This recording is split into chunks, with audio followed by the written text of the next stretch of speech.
Hello mga kamag-anak, ayan ngayong araw nga pinuntahan natin itong aking maisan dahil nga nung binisita ko kanina yung mais ni mama nakita ko may bunga ni kanya.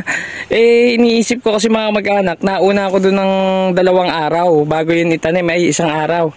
Tapos yung kanya may bunga na, nung nakaraan nag-i-spray tayo wala pa tong bunga. So ngayon mga kamag-anak pinuntahan natin at ito na nga, nag-ulay na siya mga kamag-anak ko, pero hindi pa lahat no.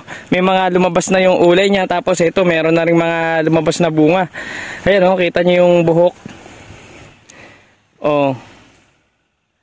So ang kailangan na lang natin dito mga kamag-anak ay alagaan natin ng spray para hindi siya masira no.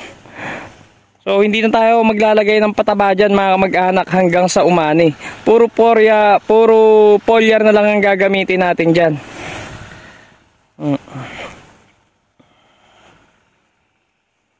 Yan.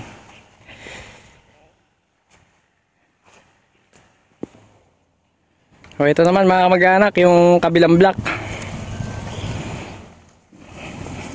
Yan o. Yan, tingnan nyo mga kamag-anak, nakakatuwa.